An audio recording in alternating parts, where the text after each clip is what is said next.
Todas as coisas já foram ditas, mas como ninguém escuta, é preciso sempre recomeçar. André Gide. Olá, você. Muito bom vê-la novamente e dizer que sempre é um privilégio falar sobre a literatura. Aliás, penetrar no reino da palavra é algo mágico e ao mesmo tempo indissociável. Por que mágico? Porque encontramos vida sempre e encontramos soluções e algumas pequenas e algumas grandes curiosidades quando adentramos a uma obra literária ou a um período da literatura. Por isso sempre é agradável imaginarmos essa mágica que a composição de palavras exerce quando elas estão publicadas em um compêndio. É algo inimaginável, indissociável também, como dissemos, porque cada um de nós, ao buscar um texto, tem para si as impressões que a autora deixou.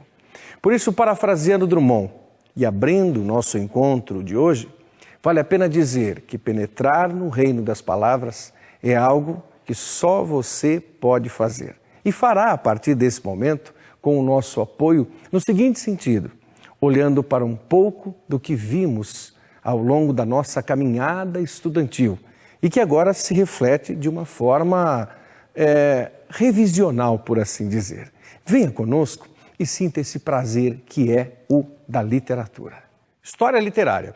Todas as literaturas se encontram em determinados momentos.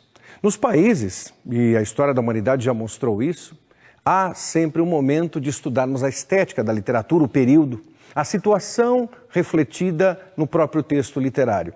E isso também temos no Brasil. E daí a importância curricular de que isso aconteça. E acontecendo essa curricularidade, vamos assim dizer, precisamos necessariamente compreender que cada autor foi influenciado pelo mundo que o cercava. Então, recomeçamos essa ideia, recomeçamos agora, partindo daquela premissa que já conhecemos os momentos literários, mas precisamos desse reforço para atualizar nossos conhecimentos e para rever aquilo que já foi feito de maneira tão incidente pelos autores de outrora. Ora, isso é maravilhoso na medida em que você e eu podemos encontrar vida nesses textos. A forma indissociável e a forma mágica que encontramos, ela é nossa. Então, a partir de agora, tire suas conclusões. Veremos nesse momento, como já disse, o barroco, o arcadismo e o romantismo. Então, vale a pena entender também que esses três momentos da literatura perpassaram décadas, perpassaram séculos. E, é claro, séculos em que o mundo modificava-se plenamente. Alguém que escreveu na literatura barroca, lá atrás, pensando no século XVII, pensando no século XVIII, não teria a mesma visão que teve se tivesse nascido no século XXI e vice-versa. Então é necessário que nós, que estamos vivendo agora esse século XXI, também voltemos os nossos olhos para aquilo que acontecia lá atrás. Daí a importância de entendermos, e eu citei várias vezes a palavra história, entendermos que a literatura é um reflexo do fato histórico, do momento histórico que acontecia na humanidade. No caso de hoje, em nosso caso, a literatura brasileira. Então, os fatos históricos que incidiam sobre o Brasil naquele determinado período. Vejamos alguns detalhes. Num primeiro momento, é necessário que entendamos assim. O Brasil foi, entre aspas mesmo, descoberto em 1500. Ora, se os portugueses chegaram ao Brasil e se depararam com índios, eles trouxeram uma cultura e encontraram outra cultura. Logo, esse primeiro momento de brasilidade, da ilha de Veracruz, da terra de Veracruz, começou mesmo a se chamar de literatura de informação, literatura informativa ou quinhentismo. Foi um momento dedicado exclusivamente às crônicas históricas, a relatar como era o Brasil, a escrever para os outros como era a terra brasileira, os ares, o solo, a comida, aquela gente, os índios, os aborígenes, os silvícolas, enfim, era essa tônica mesmo. Por isso, esse primeiro período literário serve apenas para que nós entendamos que nasceu o Brasil. Nasceu com certidão de nascimento propriamente dita. Isso não é uma redundância, é uma verdade. A Carta de Caminha estabeleceu isso. trouxe para nós o surgimento da terra brasileira. Mas o primeiro período literário efetivo não é a literatura informativa, ela apenas serviu como pano de fundo para as descobertas. O primeiro período literário efetivo em que há uma produção genuinamente nossa é o Barroco. Alguém dirá assim: puxa, professor, mas eu lembro que havia toda uma situação de espelharmos a literatura informativa e mostrarmos o padre José de Anchieta como referencial. E ele é um grande referencial, indiscutivelmente, porque ele estabeleceu os primeiros contatos, os primeiros textos, mas não eram textos ainda notabilizados como literariamente puros. É necessário entender que a Companhia de Jesus, da qual surgiu o padre Anchieta, colocava o ideário da catequização, da catequese. Então, todos os documentos produzidos naquele momento, da literatura informativa, foram documentos de origem histórica, relatando a terra brasileira, ou documentos com uma finalidade, com um viés, com um enfoque, através da catequese. Ótimo! Esse preâmbulo que fizemos situa você acerca do caminho que queremos seguir. O caminho é a literatura barroca. E por que o barroco é tão significativo, é tão emblemático? Porque o barroco é obscuro, ele é contínuo, ele é demorado, ele é duradouro. A literatura barroca vive até hoje impregnada nas artes que temos, na cultura que temos. Daí a sua importância, ela deixou sementes duradouras. Você que está nos acompanhando agora, relembre qual foi a tua última visita, qual foi o teu último encontro com uma igreja, uma catedral. Para e pense um pouquinho, qual foi o teu último encontro? E você que estava ali assentado naquela igreja, por razões diversas, não estamos falando da religião especificamente, veja bem, não é a tua religião, mas quando você se deparou com o momento de estar assentado em um banco de uma catedral e começou a observar aquelas grandes paredes, as pinturas, o ambiente, começou a se deparar com aquela aura que é típica de igrejas bem antigas e enormes. Já te aconteceu isso? O que você sentiu ali naquele momento? Ora, aí você dirá assim, puxa, mas naquele momento em que eu estava diante de tudo aquilo, eu estava envolvido numa atmosfera de culto, numa atmosfera de missa, numa atmosfera de prece, numa atmosfera de procissão, numa atmosfera de homenagem a alguém, seja alguém vivo ou uma homenagem póstuma. Sim, e eu não reparei em tantos detalhes. Pois bem, esses detalhes estavam lá. E eles são muito antigos, eles são anteriores àquilo que você possa imaginar. E daí a atmosfera é mesmo barroca. Só que o barroco que estamos falando agora é um barroco teórico. Porque na prática das igrejas brasileiras, lá atrás, a partir de 1601, século XVII, seguindo até 1768, século XVIII, tínhamos a plenitude disso na vida de todos os brasileiros. Ou seja, a pressão da religiosidade católica impunha não só grilhões a muitos brasileiros, mas impunha uma conduta única de vida, em que não cabiam dissensões, tampouco questionamentos. Estudar a literatura barroca é compreender o que os autores da época sentiam, e o porquê de eles terem colocado no papel esse sentimento tão inquietante, tão profundo. Muito bem. Olhando para o barroco, alguns detalhes nos parecem valiosos. Um deles, o barroco é o período da grande luta, vamos assim dizer, vamos usar esse termo, da luta, entre a luz e a escuridão. Chamemos de luz e trevas, as duas se contrapõem, não se justapõem, se contrapõem. Ora, temos então todo o semblante dos poetas, dos escritores da época, sempre em dúvida, eles estão em choque. Para onde vou? Vou para a luz ou vou para as trevas? Por quê? Porque ambas querem a minha presença. Por isso, por favor, pense sempre na seguinte situação. Imagine este indivíduo, você não está imaginando apenas, está vendo, mas veja esse indivíduo e agora de braços abertos. Perfeito? Você está observando isso. Agora sim, imagine que deste lado eu tenho a luz puxando-me para lá. Ah, luz, eu quero a luz.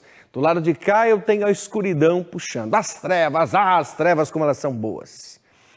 Então, trevas para cá, luz para cá. Quem puxar mais forte leva o indivíduo. Mas não é tão simples assim, porque esses puxões são contínuos e eles têm uma intensidade de força tão grande que muitas vezes o autor, o homem que viveu, a pessoa que viveu nesse período, que nós denominamos como seiscentismo ou como barroco, de fato sentia-se dilacerado, rasgado pelos dois lados. Que figura estranha essa, você dirá. Dizer que eu vou ficar aqui, daqui a pouco puxa para cá, puxa para lá e ótimo. Mas é isso mesmo.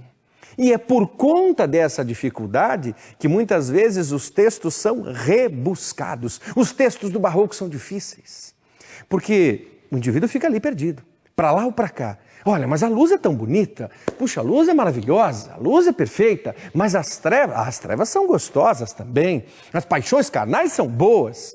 E ótimo, o homem do barroco via-se enebriado por essas duas situações. É importante termos isso em mente. Agora vamos a dois nomes técnicos. Você deve anotar isso, porque é importante, a influência mais tarde também acontece. Teocentrismo e antropocentrismo. Vamos lá. Teocentrismo, Deus no centro, luz. Teocentrismo, Deus no centro, luz. Antropocentrismo, homem no centro. Antropocentrismo, homem no centro. É necessário termos isso, porque as obras foram influenciadas por esses dois encaminhamentos.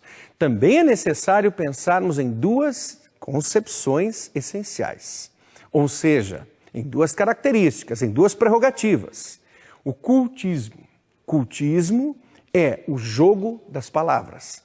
Cultismo é o jogo das palavras. É jogar mesmo com palavras para influenciar a patuleia. Que é a patuleia? São os presentes, são os assistentes, é o público em geral, é quem ouvia. Então, cultismo, jogar com palavras. Conceptismo, jogar com ideias. Jogar plenamente com ideias. E o conceptismo existe hoje. Você que pensa em advocacia, que um dia só, eu quero fazer direito na vida. O advogado é um conceptista. Você que quer trabalhar com vendas, das mais diversas formas, é necessário entender que quem vende alguma coisa, vende uma ideia. Logo, ele é um conceptista. A você que imagina pastorear uma igreja, ser pastor, pastora de uma igreja, sim, algumas denominações religiosas têm a figura da mulher à frente, é necessário ser um grande conceptista. E se porventura você deseja o celibato, quer seguir a caminhada como um clérigo, como um padre, é necessário também entender que os padres são conceptistas. E aí nós elencamos uma série de profissões. Aliás, cá para nós, poucas profissões deixam de passar pelo conceptismo. Isso é interessante. Então vejamos agora sim um texto do período barroco, que nos dará esse ar barroco de forma interessante. Perceba agora a angústia, a inquietação e a dificuldade dentro de cada verso que será recitado para vocês. Ofendi-vos, meu Deus, é bem verdade. Verdade é, meu Senhor, que hei delinquido. Delinquido vos tenho e ofendido. Ofendido vos tem minha maldade.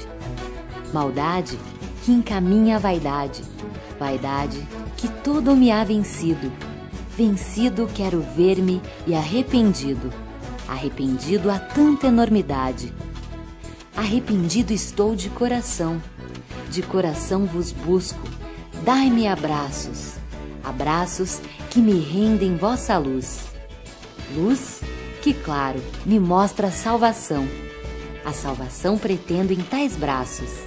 Misericórdia, amor, Jesus, Jesus.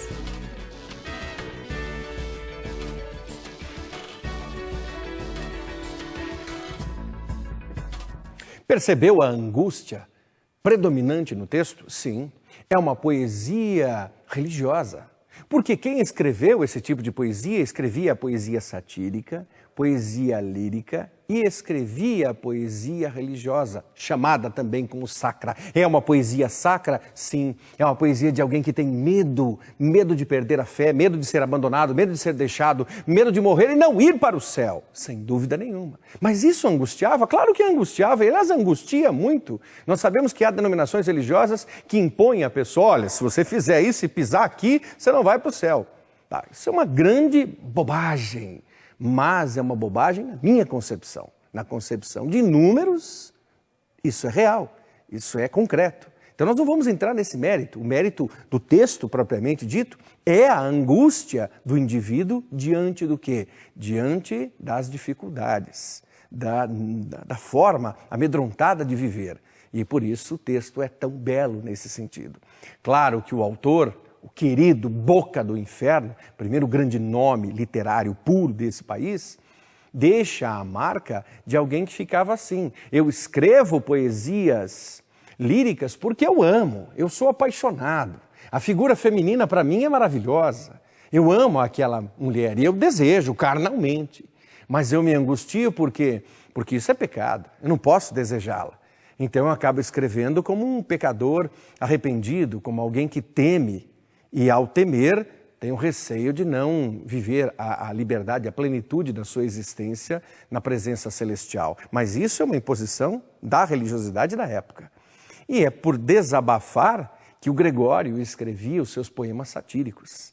Então entenda, Gregório escrevia a poesia satírica para desabafar mesmo. E por quê? Porque ele estava de paciência cheia, de ser puxado para um lado e ser puxado para o outro. E ele via tanta hipocrisia e dizia assim, sabe uma coisa?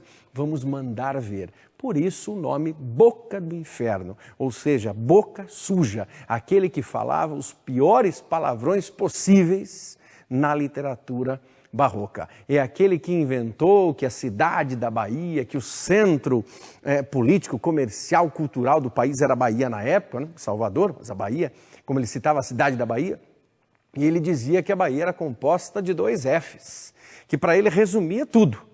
A cidade da Bahia. O F do fazer e o F do... Pois é, você imagina o F que quiser, mas nós sabemos que ele existe. Então, essa ideologia libertava um pouco Gregório de Matos.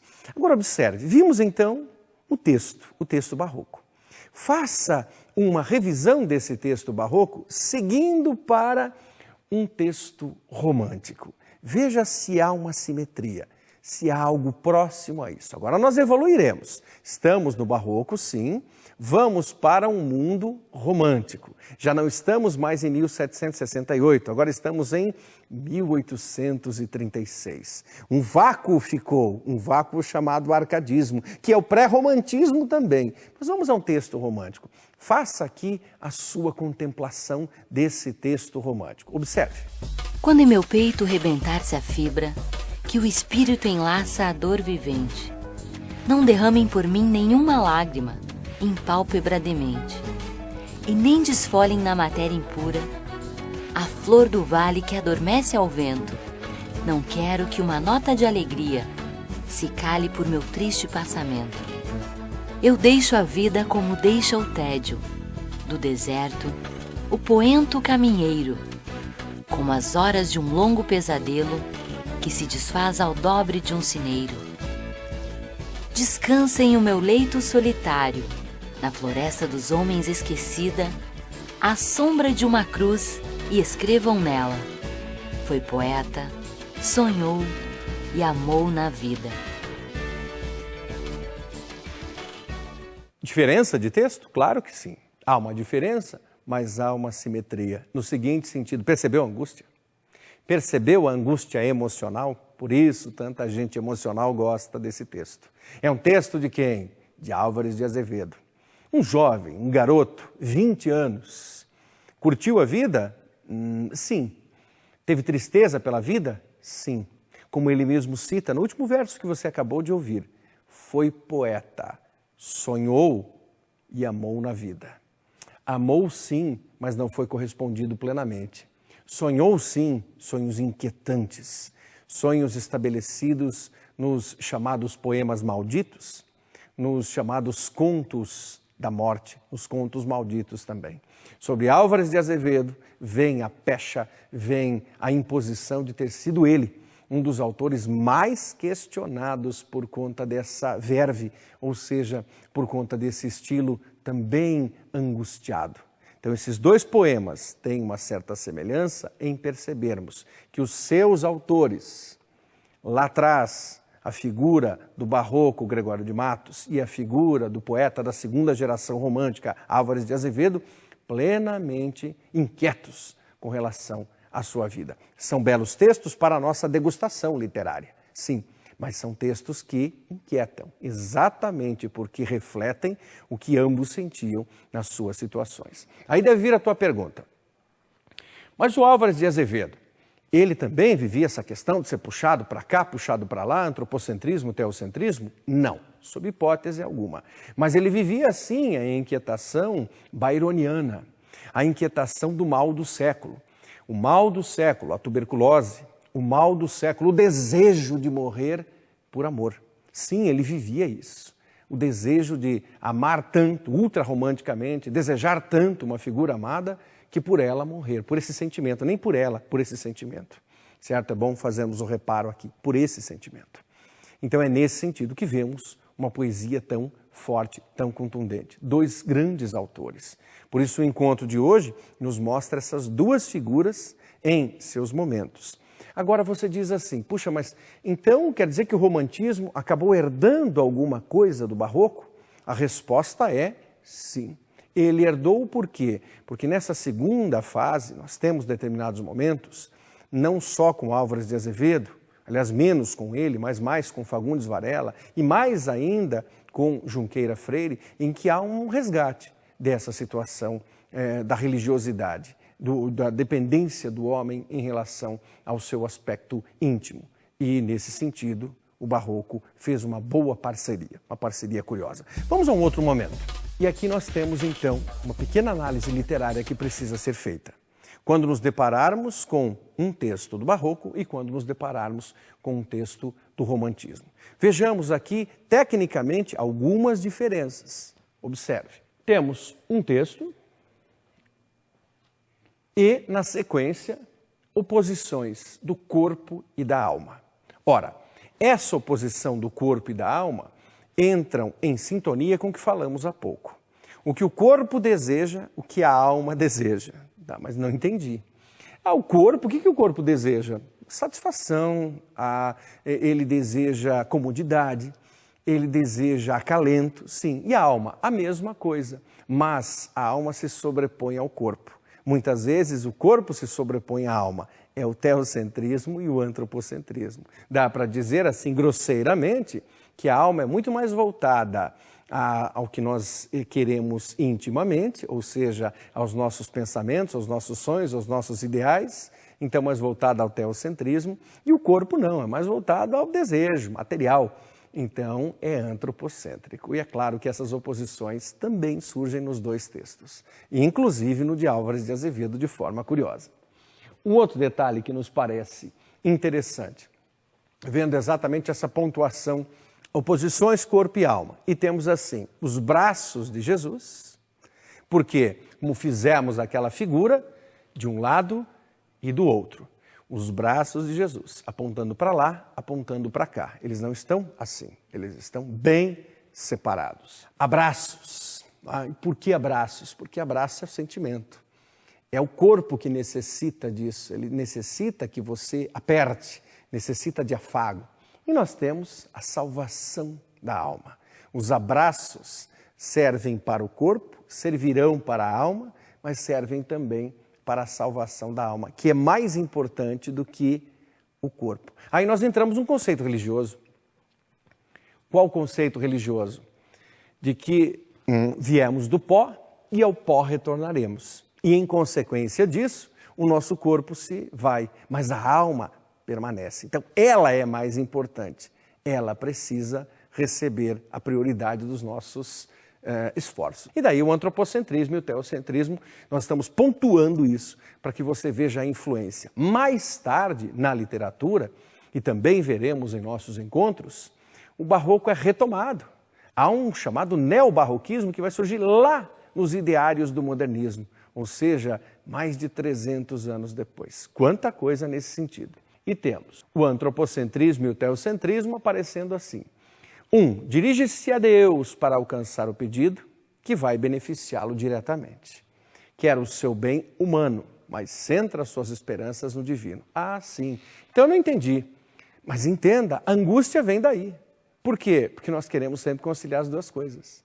Como conciliar as duas coisas? Claro, eu quero ter a satisfação do meu corpo, de todas as maneiras possíveis, e também dar um jeitinho para que a alma consiga se sair bem. É nesse jeitinho que as coisas não dão certo, porque muitas vezes não é possível conciliar aquilo que o corpo precisa e aquilo que a alma precisa, porque há uma separação, os braços estendidos. Interessante. Agora eu começo a entender o porquê da angústia. Voltamos a falar sobre ela, porque os homens do período literário viviam exatamente essa inquietação quanto às paixões carnais e às paixões espirituais, os desejos espirituais. Vamos adiante, e a religiosidade aparece como algo predominante aí.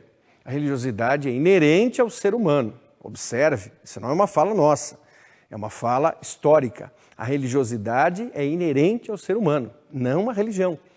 Por quê? Porque todos nós necessitamos crer em alguma coisa. Você pode dizer agora, eu não creio em nada. Então o teu nada já é alguma coisa. Pronto, você já crê em algo. Alguém já pode chamá-lo de crente nisso, no nada. Aí você dirá, bom, se eu creio no nada, eu sou um dadaísta. O dadaísmo é aquele período literário lá na frente, que é uma vanguarda europeia. Não é nem um período, é uma vanguarda que surgiu. Obviamente você crê em algo, nada.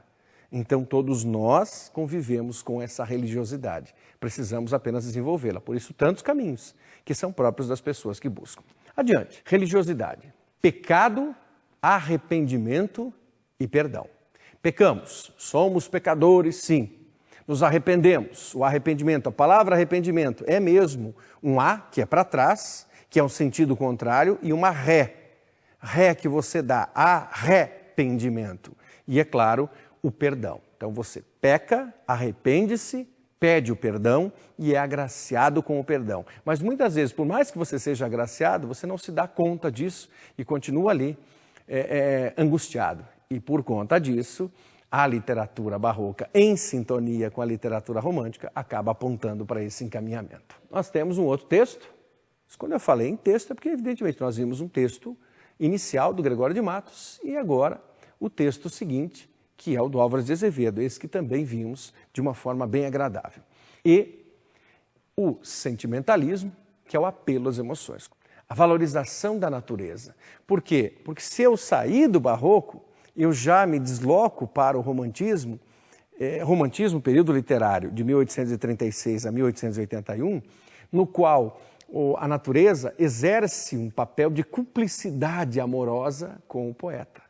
Então, evidentemente, as emoções são maiores e são próprias da natureza. Há uma sintonia plena e absoluta no texto 2, no texto de Álvares de Azevedo. Vamos adiante. O aconchego à natureza, ela é alguém que compartilha, é cúmplice, o termo que eu utilizei há pouco, e ao compartilhar conosco, o que faz essa bendita natureza?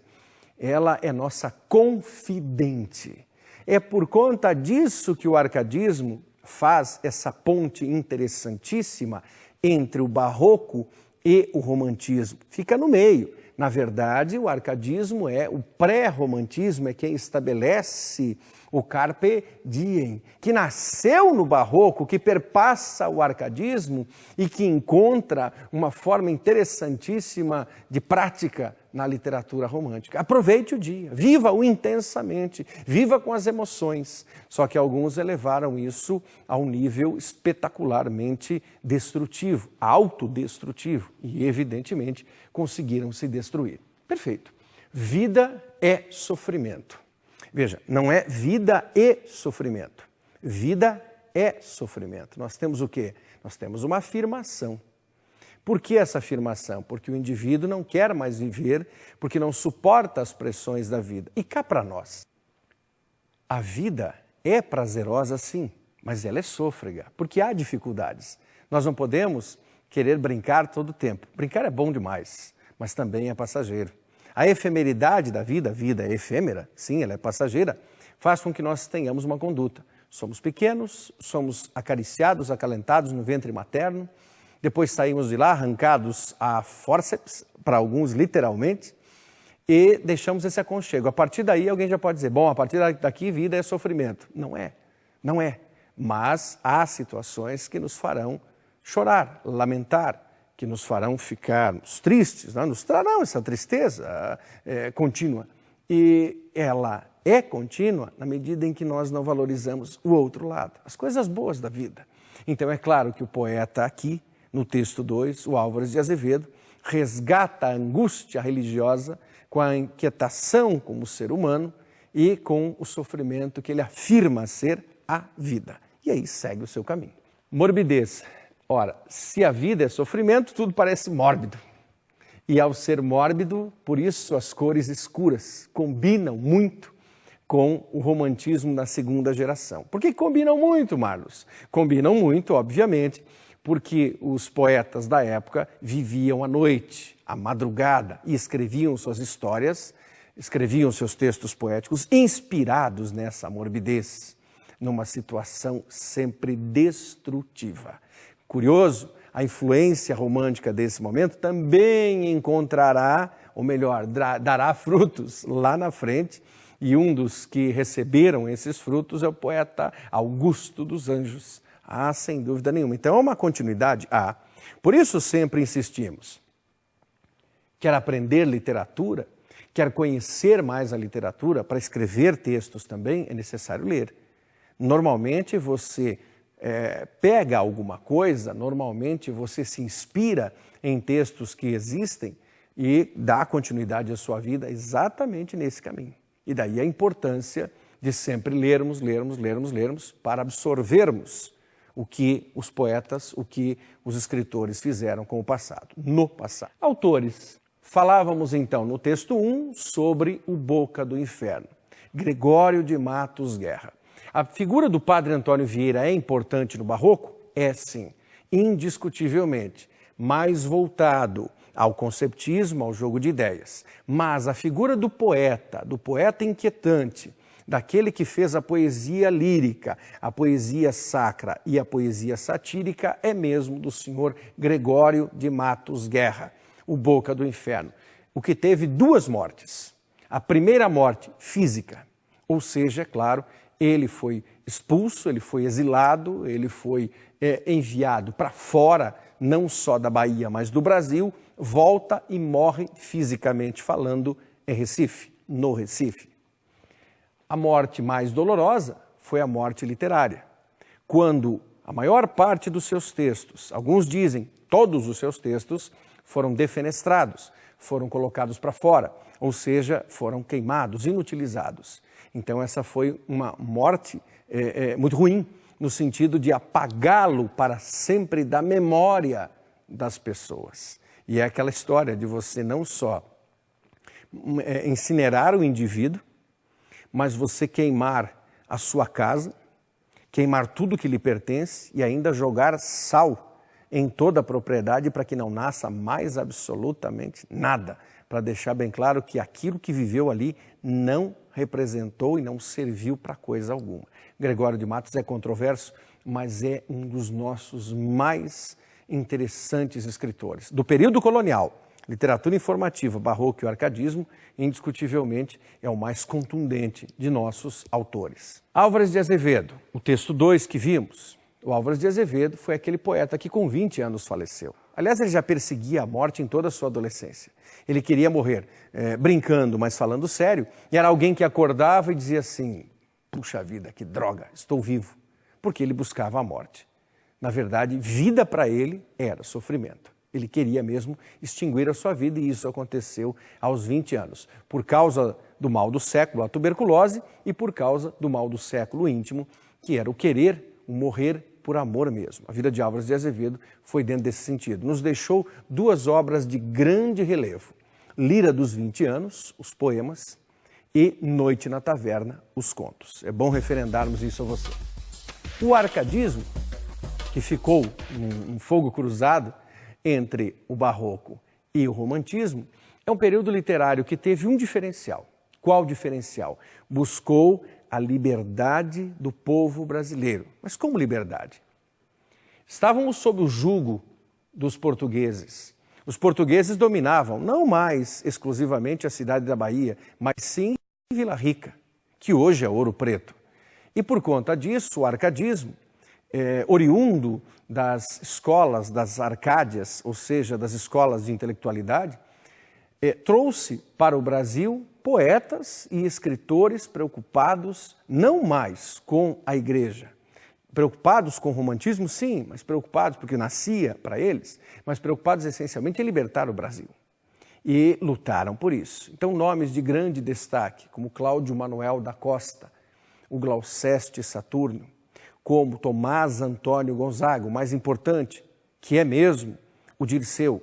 E aí você ainda elenca Silva Alvarenga Peixoto e os poetas épicos que fundamentaram ideias românticas mesmo, como é o caso de Basílio da Gama e do senhor Santa Rita Durão, que foi Frei José de Santa Rita Durão. O século XVIII e as ideias iluministas permearam tudo isso, assim como o próprio romantismo, que é a extensão disso. Não se esqueça que o arcadismo nasceu no século XVIII, 1768, e se estendeu até o século XIX, até 1836. No Brasil, é claro, o iluminismo é parte integrante disso, inerente disso.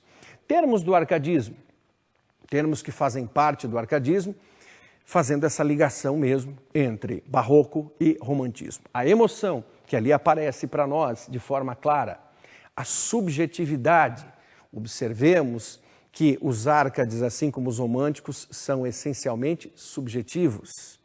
Não há mais algo concreto, mas é algo que faz com que nós tenhamos sonhos, devaneios, tenhamos assim visões. Por isso a subjetividade, o distanciamento do clássico. Um poema barroco é sempre rebuscado, é sempre controverso, muitas vezes de difícil assimilação. Ele é clássico para muitos. No arcadismo há uma oposição, os poemas são mais agradáveis, mais palpáveis, mais táteis e mais distantes daquilo que nós entendemos como clássico. A prolixidade. Prolixo significa difícil. O arcadismo mantém alguma coisa, mas ele já começa a se distanciar do que é difícil, porque o prolixo é o barroco, o arcadismo já é menos prolixo, ou seja, mais acessível, mais próximo. A vida urbana é deixada de lado plenamente. Por quê? Porque a vida urbana significava viver as mesmas coisas, e a busca pela natureza é o prazer. Consequentemente, o aurea mediocritas existe e o fugere urbem, saia da cidade, tornam-se plenos na literatura árcade. O patriotismo, por quê? Falávamos há pouco. Então, o patriotismo por quê? Liberdade, nos tornemos independentes, queremos a independência.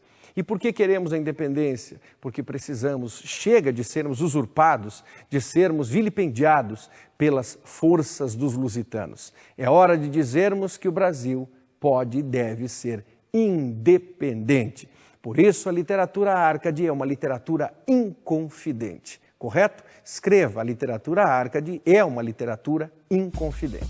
Autores e seus epitetos, na verdade, seus textos. Quando olhamos para o romantismo, temos o poeta dos escravos, que é o senhor Castro Alves. Castro Alves entrou numa outra linha de independência, e por isso a relação que acabamos de fazer. Se falávamos em independência, se falávamos em liberdade dos brasileiros em relação aos portugueses, agora também o romantismo, lá na frente, é claro, agora estamos falando sobre isso, trabalhará com textos nessa linha de pensamento. Por que trabalhará? Porque, obviamente, o romantismo buscará a liberdade das minorias, daqueles que eram oprimidos, e dentre os quais os negros, indiscutivelmente, éramos mais oprimidos. O poeta dos escravos surge com as vozes da África, e ao surgir com as vozes da África, ele nos eleva a uma condição de compreendermos que jamais o Brasil poderia ser feliz se continuasse segregando a figura tão significativa do negro. Vozes da África têm em seu bojo Evidentemente, o poema maior de Castro Alves, O Navio Negreiro. O poeta da dúvida, Álvares de Azevedo. Assim como a literatura barroca e o próprio Gregório de Matos, Álvares também estabeleceu as dúvidas existenciais, os seus questionamentos. Já falamos sobre isso. O poeta da saudade, Casimiro José Marques de Abreu. É um outro poeta inquieto. Inquieto e, entre aspas, com a chamada síndrome de Peter Pan, de não querer crescer. O poeta adolescente. Na verdade, Casimiro era um poeta que ficava apaixonado mesmo pela sua vida infantil. E ele queria continuar essa vida infantil, que, aliás, é muito boa sob certos aspectos.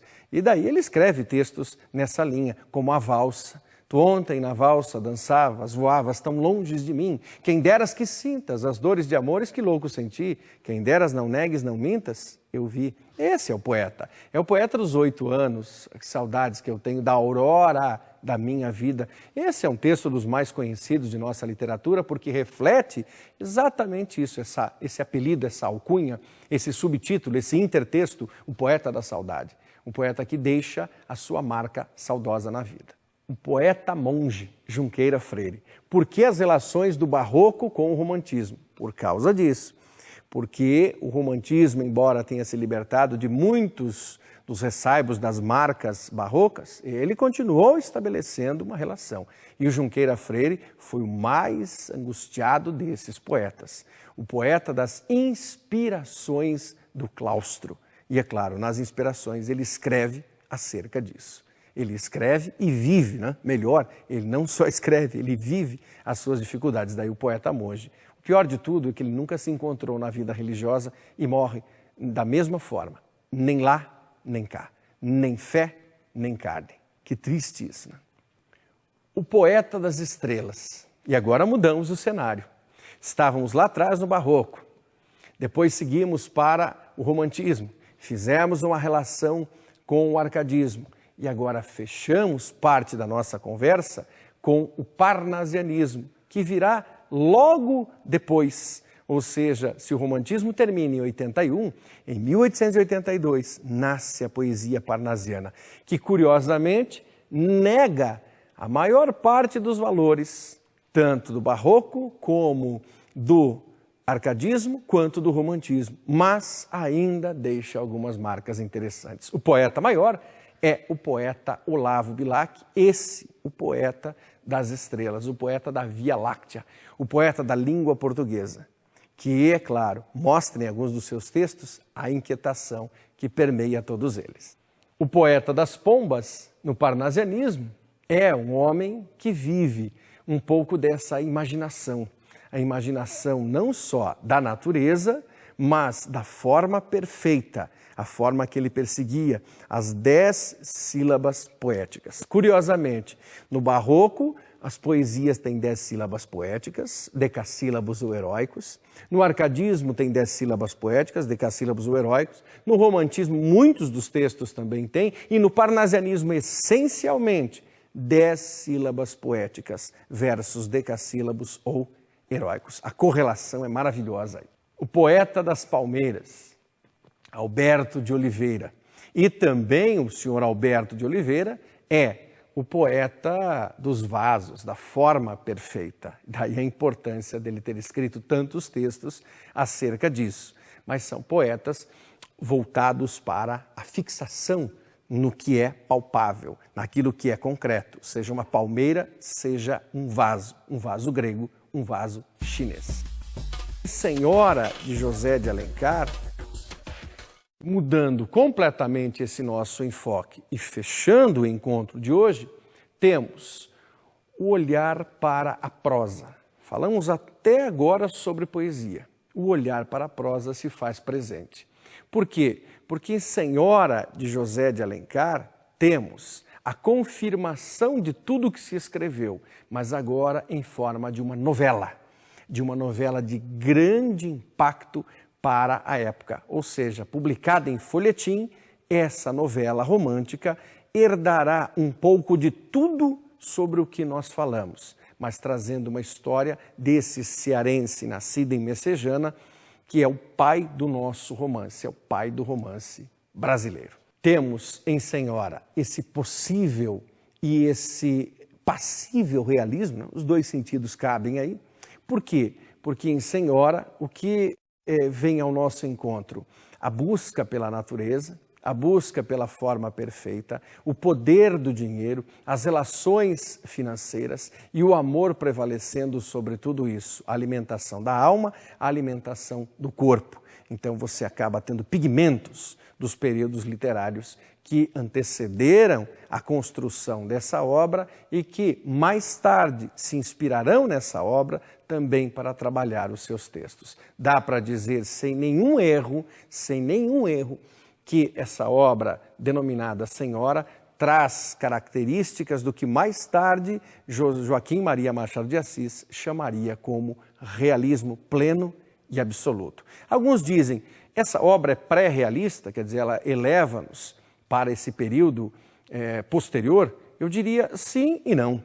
Não porque Senhora tem todo um rescaldo romântico que é indiscutível, mas já apresenta uma concretude diferente, por exemplo, de A Moreninha, de Joaquim Manuel de Macedo. Então é nesse detalhe que você poderia olhar com alguma visão realista, mas muito sutil.